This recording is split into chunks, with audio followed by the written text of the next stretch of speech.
আসসালামু আলাইকুম বন্ধুরা, আশা করি সকলে ভালো আছেন। দেখতে পাচ্ছেন আমার আঙ্গুর গাছ গোড়া কতটা পরিষ্কার। এই বৃষ্টির সময় সবচেয়ে বড় কাজ হচ্ছে আঙ্গুর গাছকে পরিষ্কার রাখার জন্য। আপনাদের আঙ্গুর গাছকে গোড়াগুলোকে অবশ্যই পরিষ্কার রাখবেন। শুধু আঙ্গুর গাছ না, সব গাছের গোড়া অবশ্যই পরিষ্কার রাখতে হবে।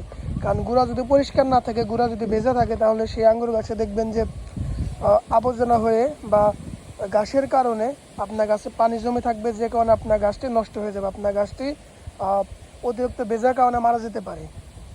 যেমন ধরেন আমার গাছটা এখানে দেখতে পাচ্ছেন, এখানে কয়েকদিন আগে পরিষ্কার করে দেওয়ার পরেও আবার ঘাস হয়েছে।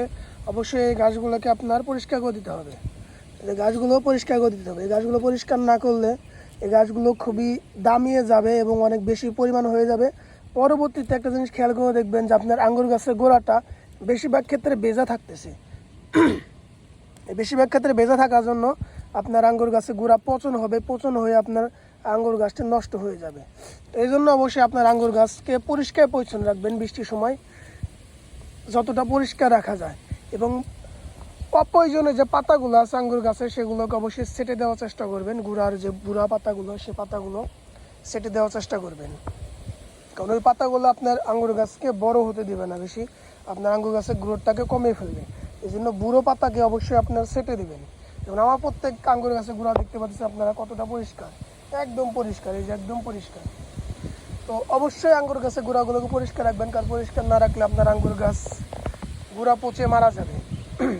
বর্তমান সময়ে যেহেতু বর্ষাকাল, প্রচুর পরিমাণে বৃষ্টি হচ্ছে এবং এই বৃষ্টির মধ্যে আঙ্গুর গাছের সবচেয়ে জরুরি প্রয়োজনীয় জিনিস হচ্ছে গুঁড়া পরিষ্কার রাখা, যাতে পানির যে ভাবটা থাকে সেই ভাবটা যাতে বের হয়ে যায়।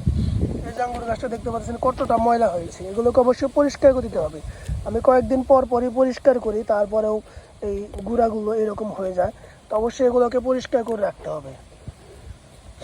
এখন যে গাছটা আমি পরিষ্কার করতেছি এটা হচ্ছে রেড গ্লোভস আঙ্গুর গাছ। তো অনেক আগের পুরাতন একটি জাত, কিন্তু সবসময় আঙ্গুর হয়, আঙ্গুরের সাইজগুলো ভালো হয় বলে গাছটাকে আমি রেখে দিয়েছি। গাছটা খুবই ভালো, এটাকে আমি মাতৃ গাছ বানাবো, এই জন্য এই গাছটা নিয়ে অনেক চিন্তা করতেছি। তো গাছগুলোকে অবশ্যই পরিষ্কার পরিচ্ছন্ন রাখতে হবে। তো এই ছিল ভিডিওটি, আশা করি বুঝতে পেরেছেন। ভিডিওটি ভালো লাগলে অবশ্যই একটি লাইক দেবেন, অবশ্যই চ্যানেলটিকে সাবস্ক্রাইব করে রাখবেন, আর ফেসবুক থেকে দেখে থাকলে অবশ্যই ফেসবুক পেজটিকে ফলো দিয়ে রাখবেন।